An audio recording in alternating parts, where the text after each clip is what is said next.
be targeted. We'll ask if Diana was more in control than anyone suspected.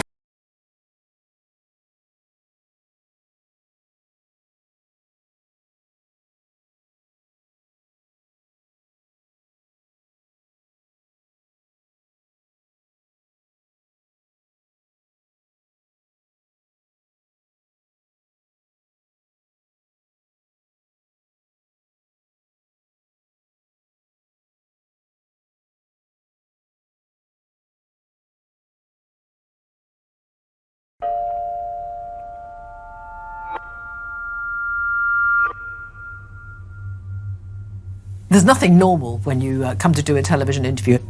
It's not a relaxed environment to be in. Everything about it is fake. Every single aspect. And you become hyper aware of absolutely everything. You have enormous lights like the side of a fridge shining in your face, and then to have someone say, yeah, you know what, just ignore the camera. Often I find being interviewed, I'm somehow stumped. I become inarticulate. And I'm now doing exactly what I've said you shouldn't do. I'm trying to think of an answer. In an interview, things happen that you don't expect. You're asked questions you weren't prepared for. You know, woe betide you say something flippant, then bang. Television is always great when something goes wrong. There's something mean about us that brings it out. The moment, sadly, there's a schadenfreude we smell, it's going to be a car crash. In 1995, Princess Diana took one of the biggest risks any public figure can ever take. Your Royal Highness, how prepared were you for the pressures that came with marrying into the royal family? At the age of 19, you always think you're prepared for everything. As I watched it, I was absolutely aware that this is an extraordinary piece of television, and practically every sentence was staggering. This no-holds-barred interview forever shattered the fairy tale image of one of the world's most famous women. It was like a bomb had been set off in the middle of the royal family. Yet for decades, the inside story of the interview has remained a mystery. Martin Bashir had cloaked the entire interview in this incredible drama. It was like something out of John le Carré. Now it's time to hear from the BBC insiders, investigative journalists, and those closest to Diana to discover why the princess chose to give this extraordinary interview. There was that feeling that she believed she was being watched by MI5 and she might ultimately be targeted. We'll ask if Diana was more in control than anyone suspected. The princess told me that she was coached by Martin. How to answer the questions. And discover how the interview transformed not only Diana's own life, but the culture of Britain itself. You are finally seeing a modern woman of the 20th century speaking up for herself. As well as lighting the fuse for tragedy. Press attention went stratospheric. It was just snowballed. You kind of got the feeling that, where is this going to end?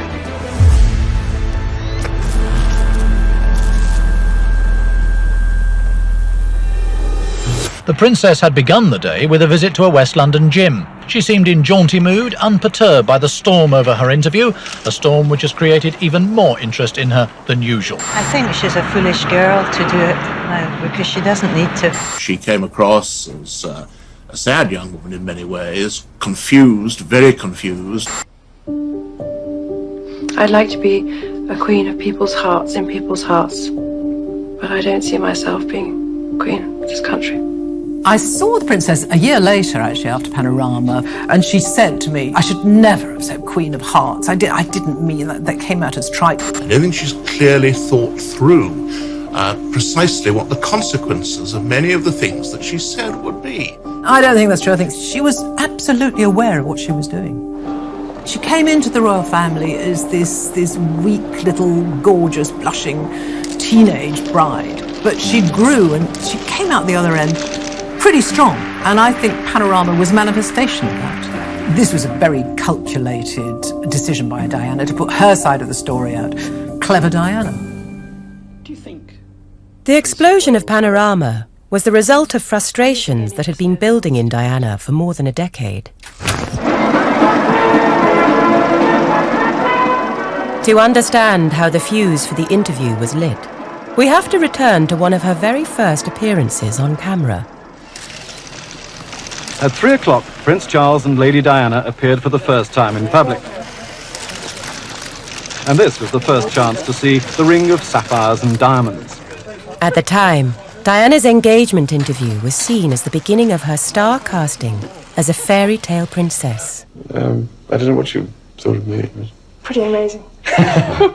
Seen through the lens of Panorama, however, this familiar footage takes on a very different light. Lady Diana's father described her this morning as, he said he thought she'd make a very good housewife. Oh, he said that. We've yet to see.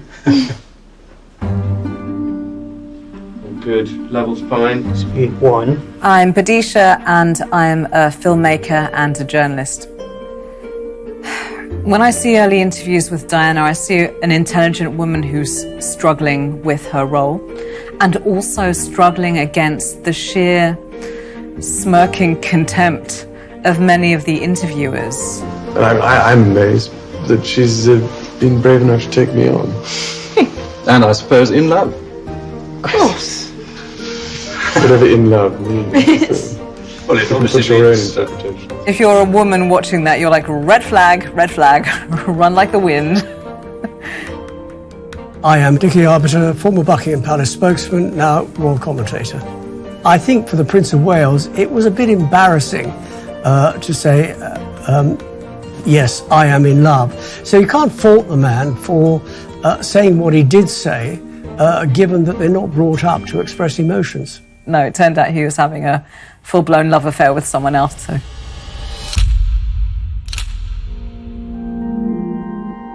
By the mid-1980s, Charles's affair with Camilla Parker Bowles was an open secret. Throughout the decade, however, television documentaries such as those hosted by Alistair Burnett kept alive the fantasy of a fairy tale couple. Yes, 4 hands, 2 princes, and a piano. It's a photo session at Kensington Palace with the Prince and Princess of Wales and family. My name is Richard Kay, and for many years I was the royal correspondent of the Mail. During the crucial period of the Diana years, I wrote about her a great deal, and in time we became friends. It sort of showed quite what royal documentary at that time was like. It was on all 4 knees and very deferential. It was kind of reminiscent of something you might have got from the 1950s. What do you feel your role is? What is your contribution? I feel my role is supporting my husband, and whenever I can, always being behind him, encouraging, and also, most important thing, being a mother and a wife.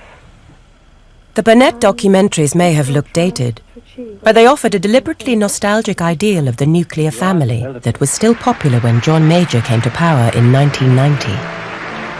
It is time to return to those old core values.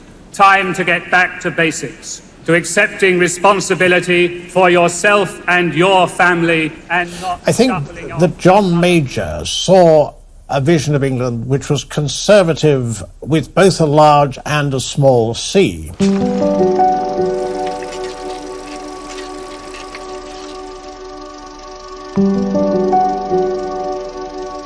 I think the perennial John Major-esque vision for Britain is one of deep comfort.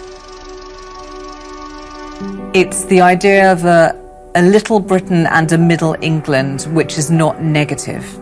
So it's like Postman Pat, basically. It's a little village where nothing ever changes. And the nuclear family was a beautiful image, but the flip side of the perfect marriage is the marriage that doesn't work out, the single mother, the divorcee, the scarlet woman. In the 90s, it still carried a lot of stigma, and it still carried the idea that you failed somehow. For Diana, the enduring national fantasy of a dutiful wife was fast becoming a trap. And in June 1992, she made her first attempt to break free. There are now just 24 hours to go before the book, which claims to expose serious rifts in her marriage, goes on sale. By working with writer Andrew Morton via an intermediary, Diana kept secret her own involvement in this exposé of her marital misery. Yet with suspicions of her complicity on the book running high, the palace remained furious. The Queen's belief is that you shouldn't show public emotion because you are the monarchy. You should be above that.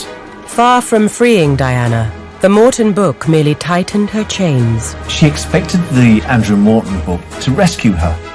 It didn't, because the royal family put down the shutters.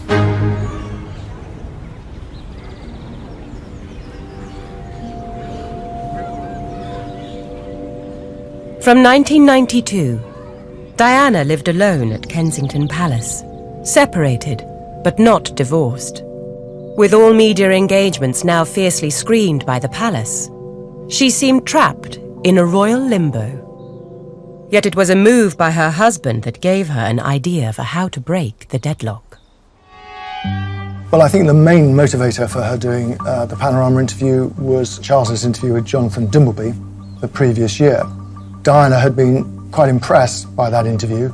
It is, of course, remembered solely for one revelation. Did you try to be faithful and honourable to your wife when you took on the vow of marriage? Yes, absolutely. And you were? Yes. Until it became irretrievably broken down. There was something about how she felt Charles had come out of the Dimbleby interview, that there was a sort of a frankness about that interview that she actually quite admired, and she began wondering and talking about whether she should do something herself. After over a decade of staying silent on camera, Diana's frustrations had finally boiled over. And after the Morton book had backfired, she now realized only the immediacy of television could set her free. This was part of a war. The Panorama interview was some form of rocket fired into the establishment.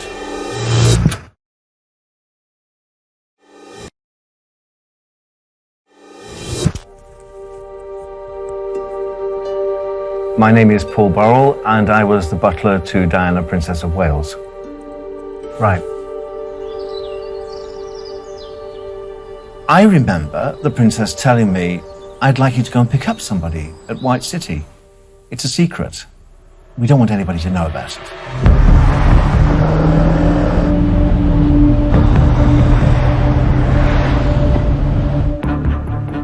I do remember going in my car to pick up Martin Bashir, and he'd lie on the back seat of the car, and I covered him with a blanket. No one knew that Martin Bashir was visiting Diana, Princess of Wales, and it was to be kept that way. He was like a small child jumping up the stairs at Kensington Palace. For him, it was so exciting. I thought the princess at that time had very few friends, and she'd now got herself an insider at the BBC, someone that would give her media advice. I didn't think that that friendship would ever turn into a major interview.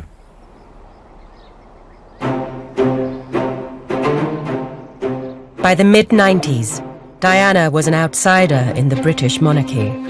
After the Andrew Morton biography, her every move was watched by royal handlers, fearful she might once again brief against the future king.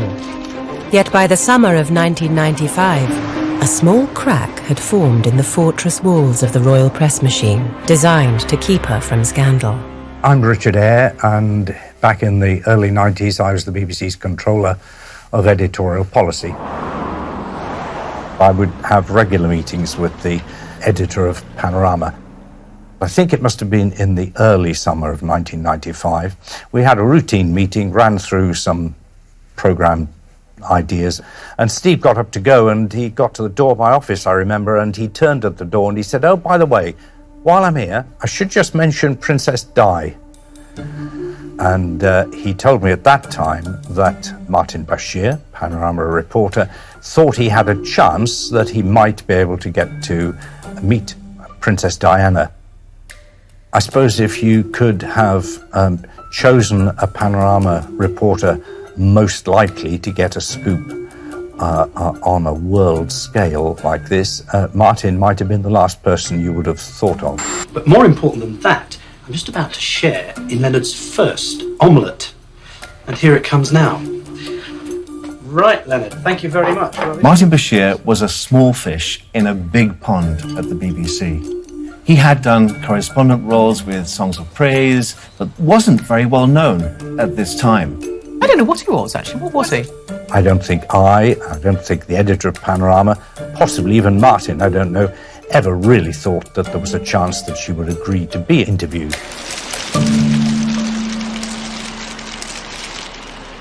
Part of that is because she was always being approached by journalists, particularly by well-known television journalists, to give an interview. I used to get countless requests for interviews.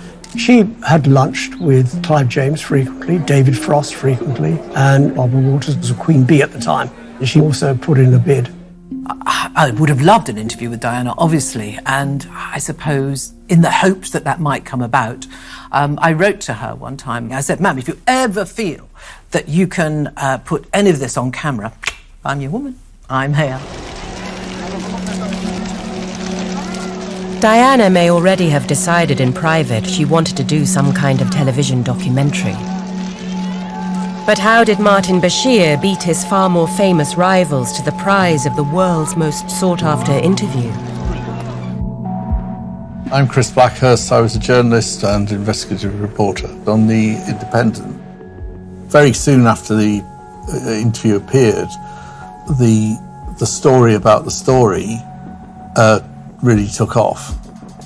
There was no shortage of people who were suspicious of what Martin Bashir had achieved, not least his own colleagues. We were in touch with fellow journalists at the BBC, and this information reached me, that things might not be quite what they were seeing. According to Blackhurst's investigation, Bashir had initially met Diana's brother, Earl Spencer, to discuss ideas for a potential documentary. Its theme? State surveillance of the royal family.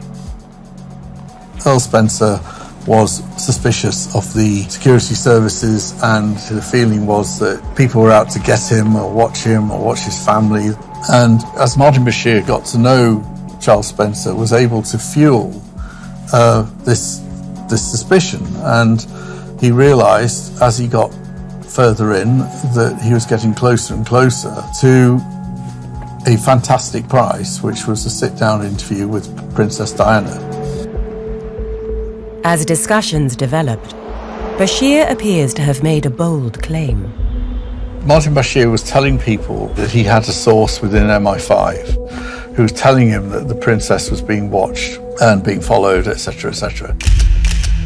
I do remember pulling up the floorboards, looking for devices. I unscrewed telephones.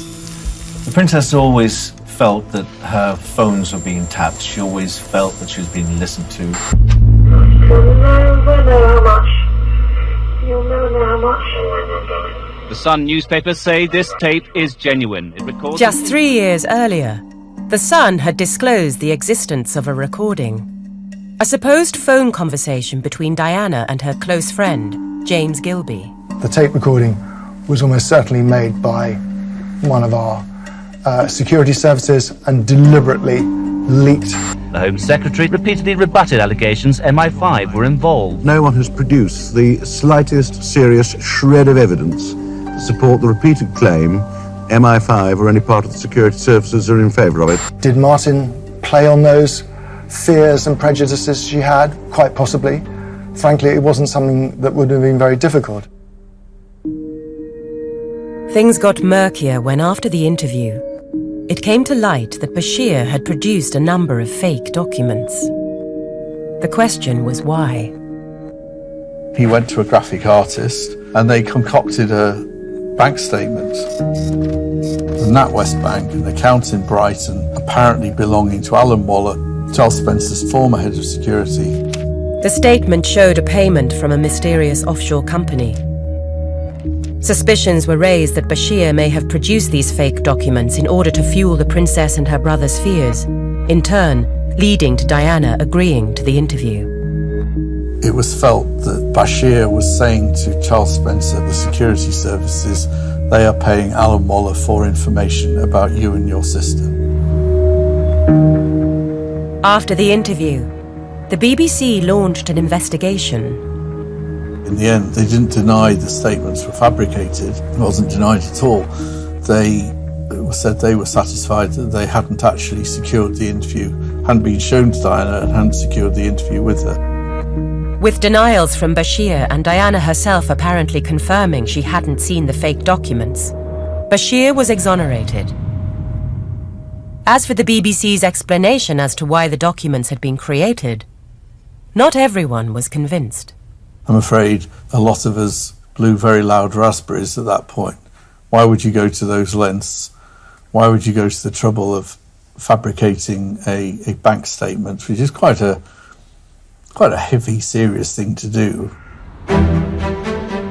Many, however, believe it was another element of Bashir's approach that was the most important factor in securing the interview. The Diana I knew wanted to do that programme. She was going to do it, whether she'd been shown a forged document or not. Secrecy was the key. Martin is not prepared to go down the general accepted path in order to secure a royal interview. I think the princess believed that if any journalist went through the front door of Buckingham Palace, through the established press office procedures, to seek an interview with her, then frankly, that request for interview would never get to her. Approaches from the high-profile interviewers that went through the filter of the official palace press machine were never successful. Of course, Martin was a secret. No one knew about him.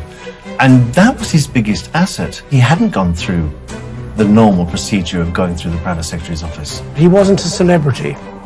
There was only one celebrity in the interview, and that was Diana.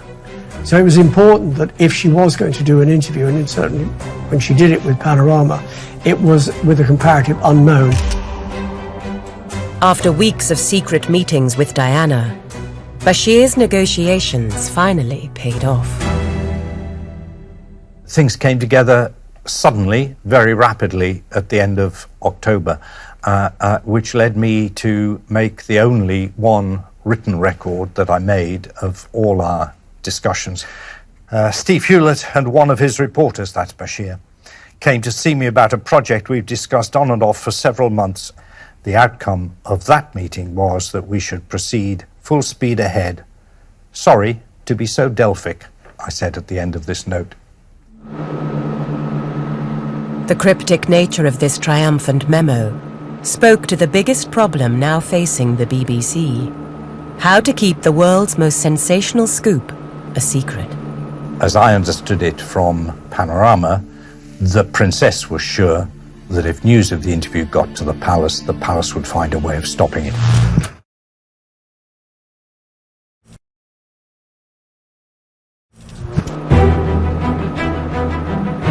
In October 1995, the BBC was on the verge of securing one of the biggest scoops in its history: an extended interview with Princess Diana. Yet she had insisted on one crucial condition. It must not become known to Buckingham Palace, and what she said was not that she would not give the interview, but that if news of it leaked, she was sure that the palace would find a way to stop the interview.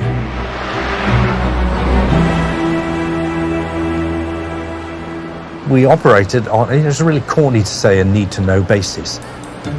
In the first few weeks, it was literally Martin Bashir and his editor, Steve Hewlett, and Tony Hall, the director of news, then me. By early November, it was about 7 or 8 people, plus, of course, John Birt. John Birt was the BBC's Director General, and lots of people didn't like the way he modernised the BBC, and he was difficult to work for. Nonetheless, he was a really tough journalist. Birt quickly gave his backing to the interview. Yet sitting above Bert in the BBC hierarchy was someone unlikely to be quite so approving. The chairman of the BBC governors was Marmaduke Hussey, known as Dukey Hussey, a pillar of the establishment. Appointed by Margaret Thatcher, Hussey, for many, embodied a backward-looking, more deferential vision of the BBC. This had created tensions with his arch-moderniser Director-General, John Burt. Yep, speed when you're ready. My name is Richard Eyre, and I was for 9 years a governor of the BBC. And it was on a Christmas party just after I joined the BBC. The figure of Marmaduke Hussey, a sort of mammoth man who had lost his leg in Anzio in 1944. He came up to me and said, sit down over here. And we sat down, him with some difficulty. And he said to me, tell me, you know John Burt, don't you? And I said, yes, I do know him. He said, strange fellow, he won't speak to me at all. Not doesn't speak to him, won't speak to him. And he said, would you see if you could manage to get John to speak to me? So I called John the next day, and John said, he's right, I won't speak to him. There's no point, there's just no point. So that was what I discovered I'd walked into. Yet when it came to the Diana interview, it wasn't just the political differences between Hussey and Burt that posed a problem. More critically, Hussey was the husband of Lady Susan Hussey, who was the Queen's senior lady of the bedchamber, lady-in-waiting, in fact, and she's still there today. He would have felt duty-bound to his wife, he would have felt duty-bound to the sovereign to inform the palace that this was actually going ahead. The day that John Burt finally agreed that the interview could go ahead, he took two decisions. One, to allow the interview. The other, not to tell his chairman. It soured relations between Burt and Hussey, which were not good anyway. It soured them irrevocably. This was a moment of real importance for the BBC, a seminal point in the development of its history, a statement of its independence. Here was the most demonstrable way in which the BBC could say, we broadcast programs that the public should have a right to see and hear.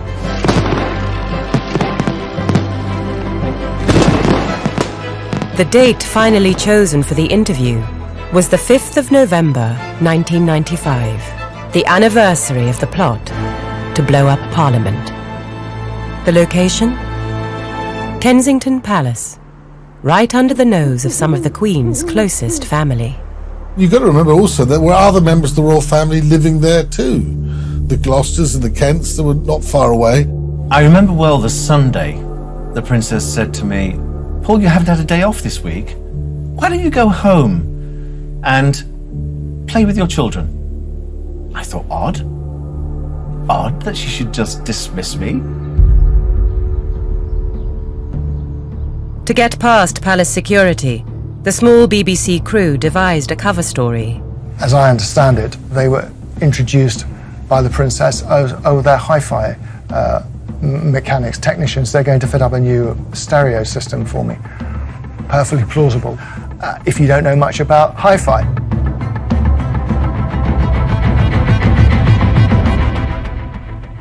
To guarantee secrecy, the crew that entered Kensington Palace consisted of just 3 people.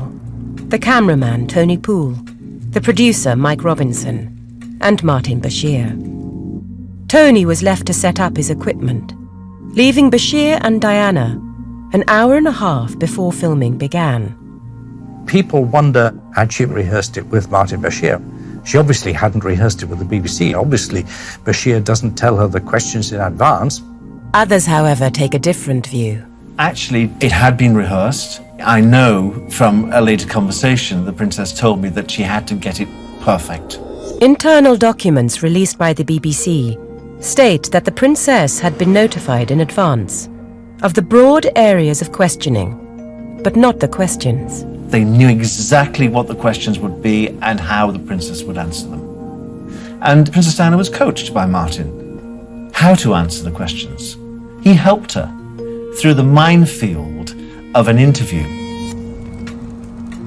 The cameraman chose the informal setting of the drawing room and used soft lighting to set the scene for an intimate, domestic confession. At around 9 p.m., Bashir and Diana finally sat opposite each other on carefully positioned chairs. The cameraman, Tony Poole, hit record. She wasn't bad, actually, in those sort of situations, but she wasn't a natural television performer. Over the 90 minutes of filming, the cameraman recalled that at one key question relating to Diana's alleged lover, James Hewitt, the princess became flustered. Did your relationship go beyond a close friendship? Yes, it did. Yes. Were you unfaithful? She would have been extremely nervous. She knew she'd have to think very fast on her feet. And after some deliberation, Diana arrived on a clever answer. Yes, I adored him. Yes, I was in love with him. The Panorama team were all in our respective homes waiting for that phone call. I guess I'd expected it to be early evening, and the phone call didn't come. And the hours passed. And they passed. I think it's fair to say that I got very edgy. It must have been close to midnight when it was Steve Hewlett. He said, they're out, they've got it with them, and they've made the backup copy. So that was a moment of great pleasure, frankly.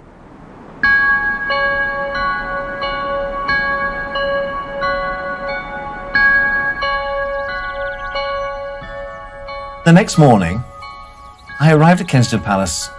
I walked through the drawing room and thought, that's odd. That chair doesn't belong there. And the settee's been moved, because I could see with the casters making marks in the carpet. I said to the princess, why had all the furniture been moved in the drawing room? I had Jenny for an exercise class. We pushed all the furniture back and we did exercising. Really? Yes. You doubt me? I said, no reason to. With filming now in the can, plans were made to carry out the edit in a disused BBC building in central London. Yet Panorama editor Steve Hewlett soon raised concerns. He said, I think we've got to move, got to find somewhere else. And I said, why? He said, it doesn't feel good to me. I think we're being watched. I think the building's being watched. So I said, where do you want to go? And he said, leave it to me. I'll find somewhere.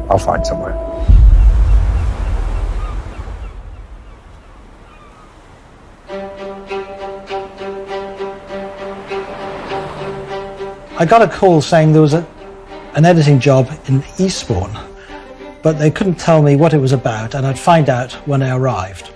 And in fact, I was told not even to tell my wife where I was going. I went to the Grand Hotel where I set up the editing suite. The next day, Mike, the producer, and Martin arrived and handed me a pile of tapes and said, we have this for you to edit. So I put in a tape and there was Princess Diana staring out at me. Your Royal Highness, how prepared were you for the pressures that came with marrying into the royal family? At the age of 19, you always think you're prepared for everything. To have her in front of me in an interview was just amazing. I'm a great believer that you should always confuse the enemy. I mean, there was absolutely no way I could possibly have imagined that she would say those things, be so honest in a way about Prince Charles, about the marriage. According to press reports, things became so difficult that you actually tried to injure yourself. Is that true? When no one listens to you, or you feel no one's listening to you, all sorts of things start to happen. And it was just a catalogue of things she felt and that obviously had been bottled up inside her for a long time, which she wanted to share with us all, or perhaps dig the knife in. It depends which way you look at it, really. But I think I did have an emotional reaction. I thought it was rather sad, you know, because I didn't think it would help her ultimately. I don't think she would feel any better at the end of the day. but we knew it was going to be dynamite. A few days later, the cut was ready for a first viewing with BBC executives. We had a 2-hour journey in the car down to Eastbourne. None of us going to see this film for the first time had any clue what was in it. We didn't know whether she had been frank or whether she'd burst into tears. We didn't know whether she'd walked out in anger. We knew nothing about the content. And it was quite important, I think, in retrospect, that we should know nothing about it, because our reaction was quite likely to forecast the audience reaction. There was no small talk. We were there to see the movie, and they pressed the play button. During viewings, I sit slightly sideways to see how they react to each answer, each question. I don't think anybody spoke at all throughout that 60 minutes, but there were occasional sharp intakes of breath. So they just couldn't believe what they were seeing on screen. It was just, nothing before whatsoever. Just want to run this clip past you. Do you think the Prince of Wales will ever be king? I don't think any of us know the answer to that. And obviously it's a question that's in everybody's head. But who knows? Who knows what fate will produce? Who knows what circumstances will provoke? The idea that the line of succession might skip Charles entirely meant that this interview could shake the monarchy to its core. It was clearly going to be extremely embarrassing for the royal family, for the heir to the throne, the future king. So, of course, that was a threat to the whole monarchy. Of course it was. Minutes from a BBC meeting obtained through the Freedom of Information Act revealed that there was very little unused material. All the same, there has long been speculation on what might have been cut. There was one answer which related to the Queen Mother. It was felt to be slightly derogatory, perhaps, and I think it was well known they probably hadn't got on as best friends. I think she just felt maybe she hadn't got the support that she needed. The Queen Mother was obviously a loved person in the country, and taking sort of a slight dig didn't seem the right thing to be doing at that time. I don't sit here with resentment. I sit here with sadness because a marriage hasn't worked. The BBC has never released the unedited footage of the interview, including Diana's comments about the Queen Mother. Yet even with this content removed from the final broadcast, the interview remained explosive. Your Royal Highness, thank you. She was good, wasn't she? I haven't seen that for a long time. When the interview was over, the director of BBC News and I go across the road and talk about it ourselves. We didn't say a word until we were on the promenade, leaning on the railings. I think I spoke first, and I said, this programme is going to mean either the end of the BBC or the end of the royal family, or possibly both, and there's absolutely no doubt that we have to broadcast it.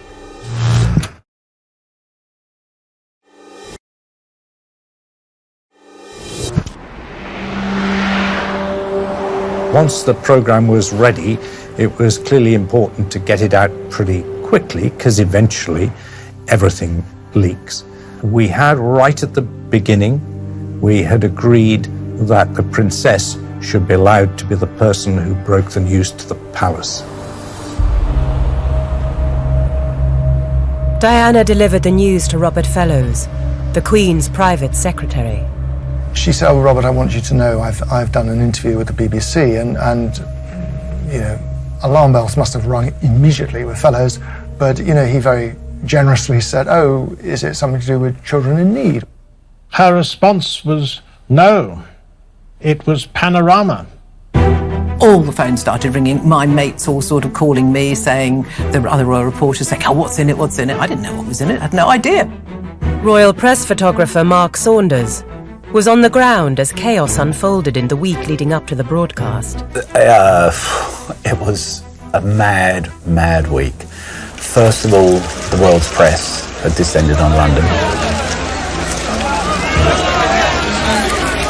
It was the biggest amount of international press corps I've seen since the Gulf War.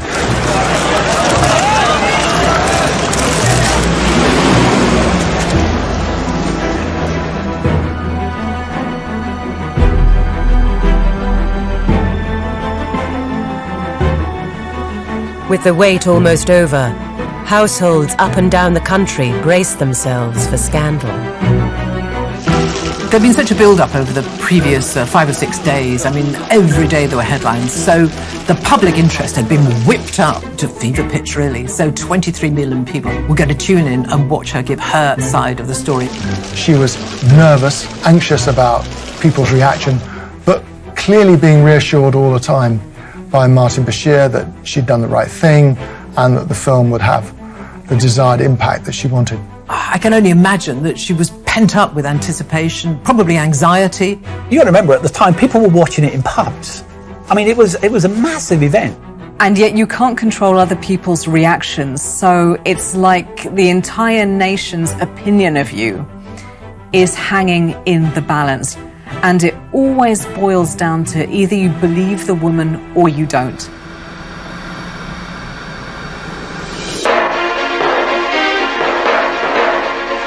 Tonight on Panorama, the Princess of Wales. At Buckingham Palace, the press office team watched in horror. I was with my colleagues in the press office, and we were all gobsmacked about what was coming out, angry about what was coming out. There was a lot of colourful language. I've never been backward in coming forward when it comes to colourful language. Do you really believe that a campaign was being waged against you? Yes, I did, absolutely. Yeah. Why? I was a separated wife to the Prince of Wales. I was a problem, full stop. Never happened before. What do we do with her? I was kind of outraged because she was making accusations that just simply were not true. She was pointing a finger at the Prince of Wales as being the culprit, or his office, stopping her doing things. I couldn't believe that she had gone public with every aspect of her private life, really, right down to her adultery and her love for Hewitt and her feelings about Camilla. What evidence did you have that their relationship was continuing even though you were married? A woman's instinct is a very good one. It was splash after splash after splash. As I watched it, I was absolutely aware that this is an extraordinary piece of television, and practically every sentence was staggering. Your Royal Highness, thank you.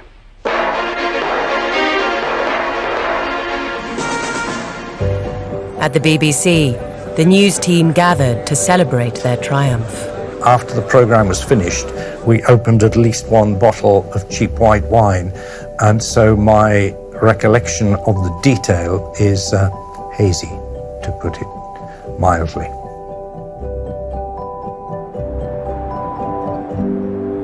After the Diana interview, there's an immediate reaction point. Newsnight, quite rightly, are devoting their entire programme to the sensational interview. Nicholas Soames, you're a good friend of Prince Charles. Presumably he was sitting watching it tonight. What do you think he'll have made of it? Well, I have no idea, and I certainly couldn't possibly speak for the Prince of Wales. But for my own part, as an interested observer, I found some of it to be toe-curlingly dreadful. It actually makes my skin crawl even now, because the immediate reaction from so many establishment commentators was totally medieval. It really is the sort of advanced stages of paranoia. So she's made it all up? She's paranoid? I've simply no idea, but it seems to me like the advanced stages of paranoia. If you want to trash a woman, say she's mad. It's a really powerful allegation, and there's no way of defending yourself against it, because if you sit there and go, no, I'm not mad at all, I'm not mad, you look like you're mad. I have no doubt that lots of people listened to Nicholas Soames' comment and thought, yeah, I bet she is really mad and paranoid, and so that's just my excuse to hate her even more in a really classic way that's unchanged since antiquity. Most of the coverage centred on Diana's revelations, especially her admission of adultery, and then moved to the British public's reaction. Diana was annoyed that she'd mentioned James Hewitt, because I don't think she'd foreseen that that was going to be the strongest story for the tabloids. She had wanted a much more rounded response to the interview. The press was almost uniformly hostile to her. I got the feeling when talking to her that she was wondering whether she had miscalculated. I remember the princess saying to me, "What do you think the Queen will say?" She would see the fallout from this. I had lunch with the Queen not long after, and she said to me, unprompted, "How are things at the BBC?" And I said, "Oh, well, fine." She said, "Frightful thing to do, frightful thing that my daughter-in-law did." The marriage problems of Charles and Diana have cast a shadow over the royal family. Now the Queen has decided to bring the whole issue to a head by advising them to divorce. In the interview, Diana had been clear that she herself had no such desire. Would it be your wish to divorce? No, it's not my wish. Why? Wouldn't that resolve matters? Why would it resolve matters? Her greatest fear is that her boys would be taken away from her. She says they're going to do that, you know. They're going to try and take my boys away from me. There was a letter from the Queen to both Charles and Diana saying, enough is enough. Get onto your lawyers and start divorce proceedings. That was the price she paid for the Panorama interview.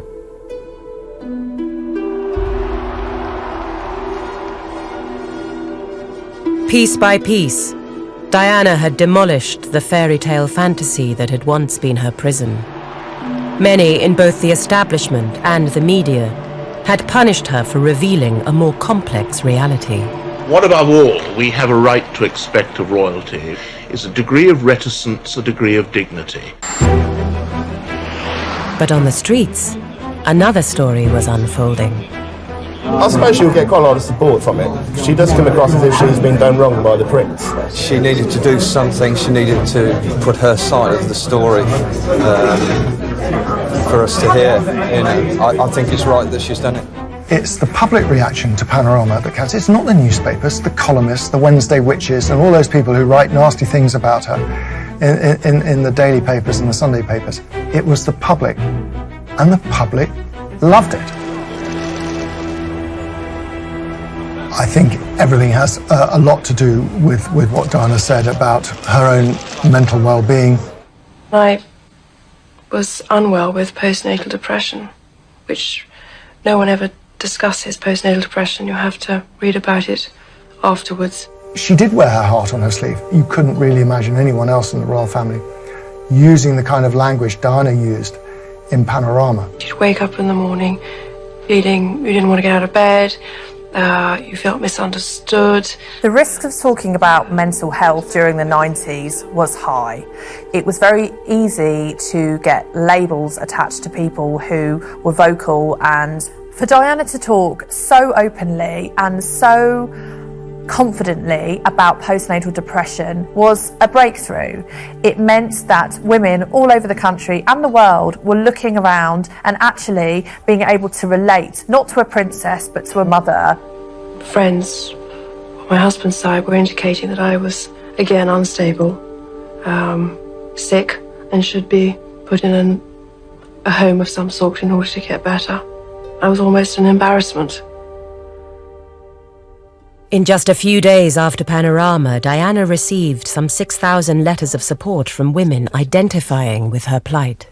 Diana told me afterwards, after Panorama, she had people coming up to her in the street saying, "Oh, thank goodness you've talked about that, you're in a happy marriage, and you're out of it. Now I'm going to do the same." And I think she had given women quite a lot of strength to speak up if they were unhappy. Diana's interview tapped into a shifting public appetite for greater emotional openness. It was an attitude that would soon win her the backing of a man poised to revolutionise British politics. She was the flagship for the change that was coming with Tony Blair. It was only natural they were going to join together.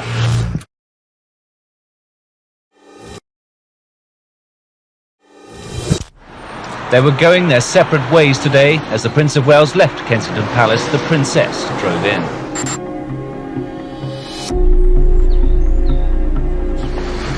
So the marriage is now absolutely finished. That is the end of it. That is the end. The marriage is now finished.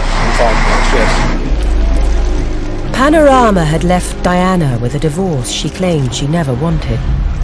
It was a moment when it may have felt as if everything she'd sought to achieve with the interview had failed. Yet she would soon find that in the long run, it would transform her reputation. The Panorama interview was a platform and a springboard into another dimension. And that's what Panorama did for her. She was no longer shopping on Sloane Street and lunching in Belgravia.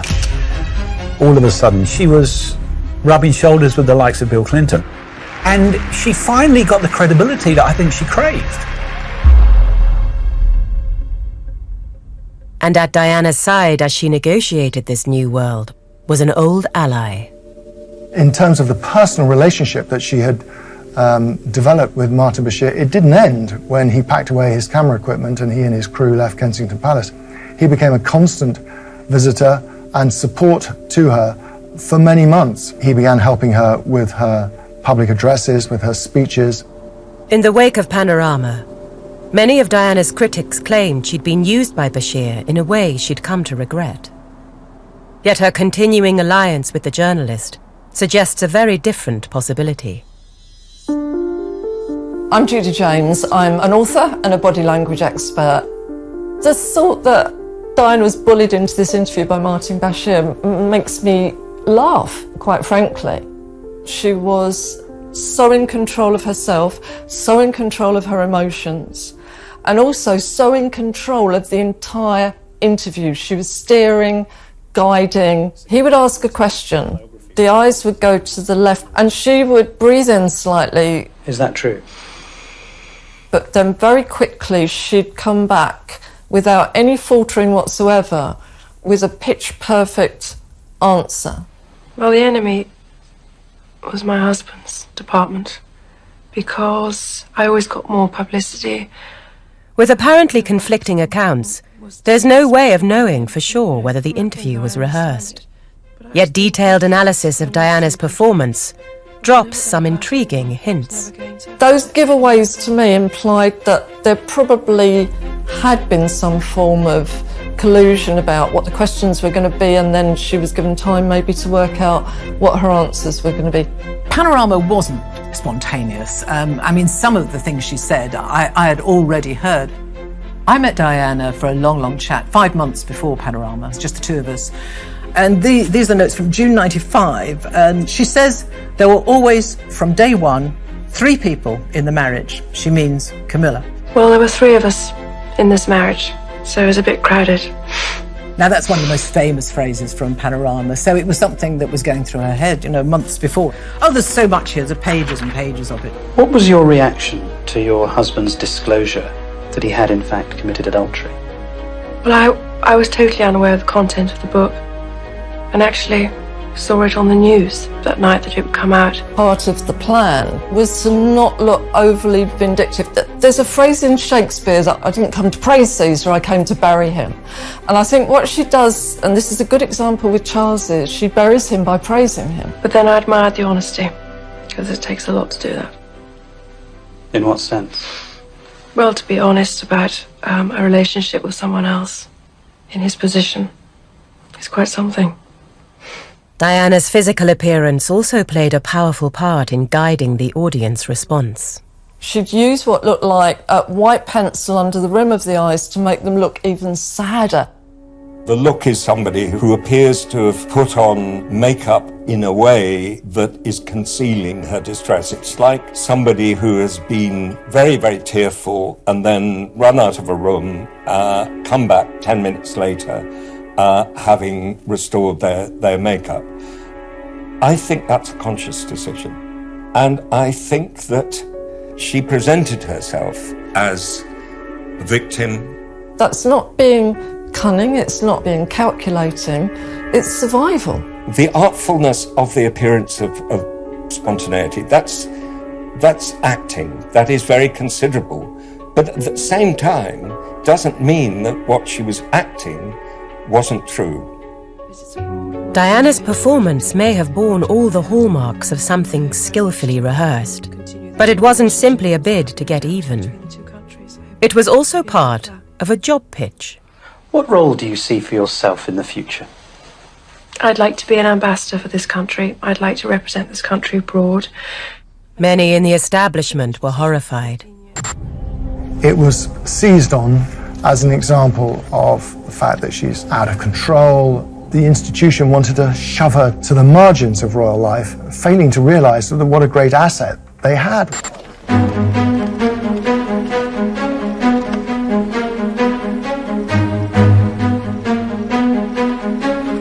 As you can see, they've been working away here, and they've excavated out, and they've uncovered a mine. Diana's trip to Angola to promote a ban on landmines was a direct fulfillment of the dream job role she'd outlined in Panorama. But I'm only trying to highlight a problem that's going on all around the world. That's all. I would compare her action this week with that of Brigitte Bardot in support of cats. It's very emotional and very media-worthy, but it doesn't add anything to some of human knowledge. Can I get you to introduce your name? Charles Crawford.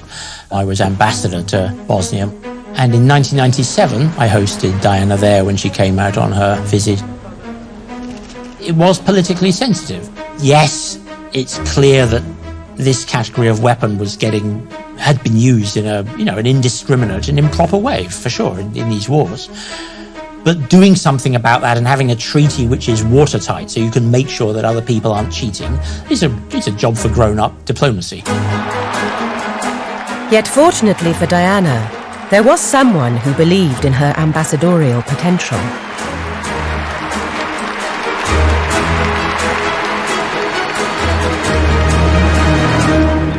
She had met Blair, and I think she said of him what Thatcher said of Gorbachev. This is a man I could do business with. Tony Blair later admitted that he had explicitly discussed with Diana a special role as an overseas ambassador. She'd found friends that were in government. She'd never had that before. So perhaps things were getting brighter for her. It would have been the culmination of everything Diana had sought to achieve with Panorama. Yet the interview had also set in motion another set of forces that would soon have far darker consequences.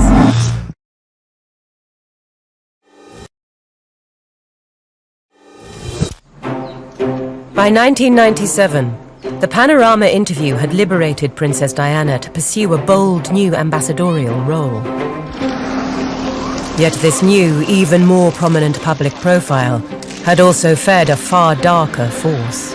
Well, of course, Panorama made her even more sensational. She had given this interview that everybody was talking about. Of course, press attention, public attention, went stratospheric.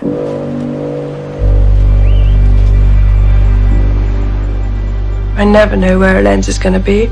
A normal day would come back to my car and find 6 freelance photographers jumping around me.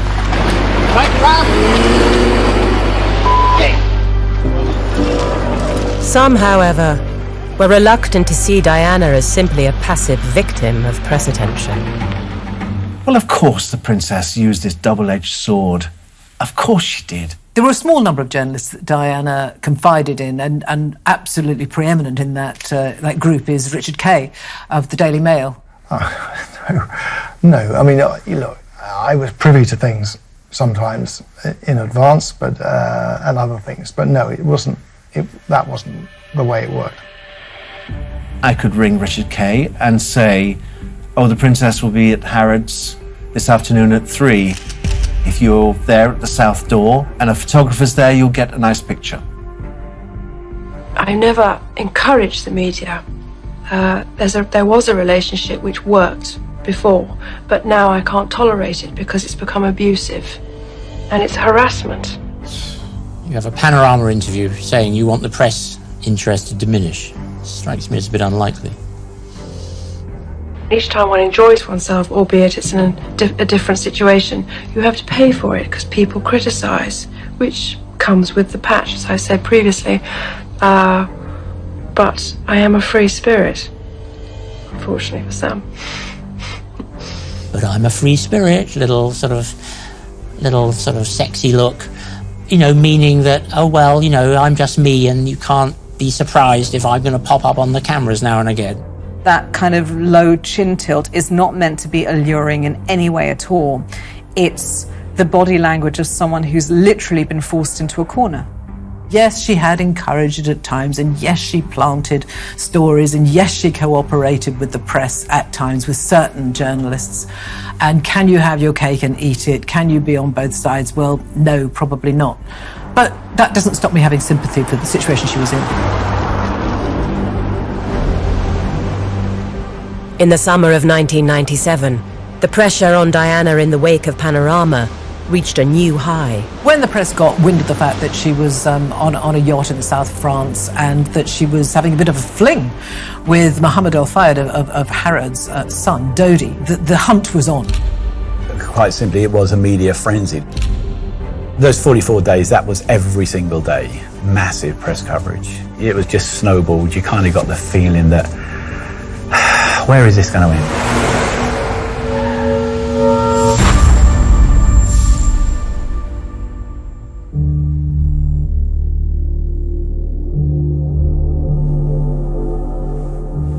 I found the experience of this interview to be very emotional. I didn't expect it.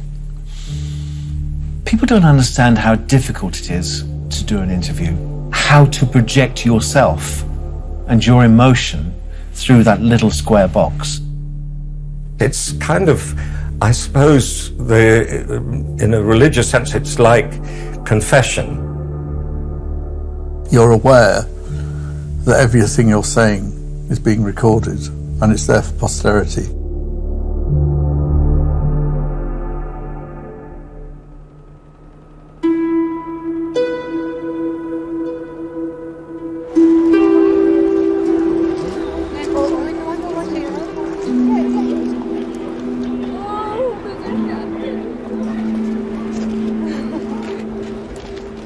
Inside St James's Palace, Princess Diana's coffin lay in the peace and privacy of the Chapel Royal, as all day outside the crowds of people waiting to pay their last respects built up.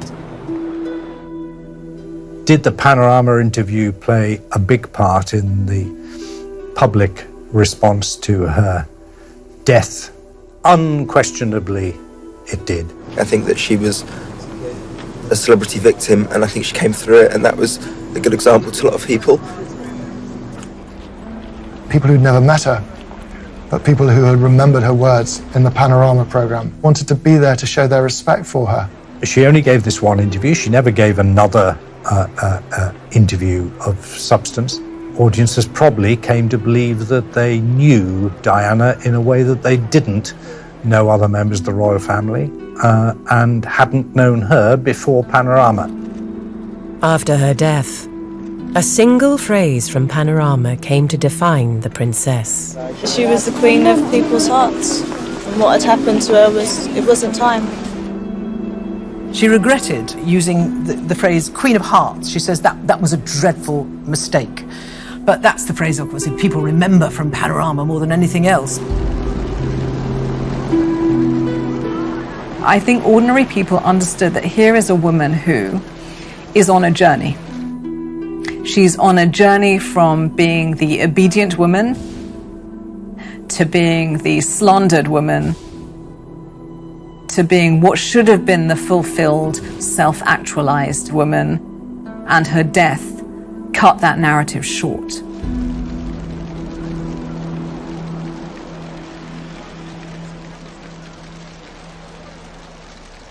But in fact, she had triggered something, and her death changed everything. Of course it did. And good evening, you're all very welcome to the show. Gary Barlow, everybody!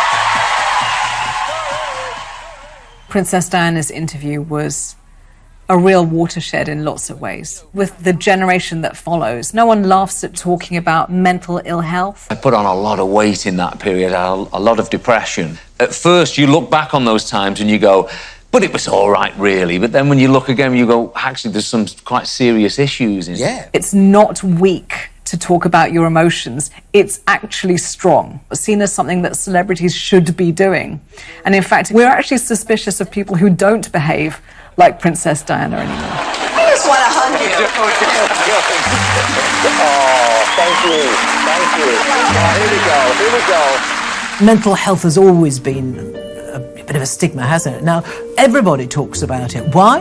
Really because William and Harry have. We have seen time and time again that unresolved mental health problems lie at the heart of some of our greatest social challenges. And why William and Harry done that? Because she did it first. She did it first with all that she's saying, really, in Panorama. I do things differently because I don't go by a rule book, because I lead from the heart, not the head. We like to be as emotionally connected and verbal, but now it is incredibly open.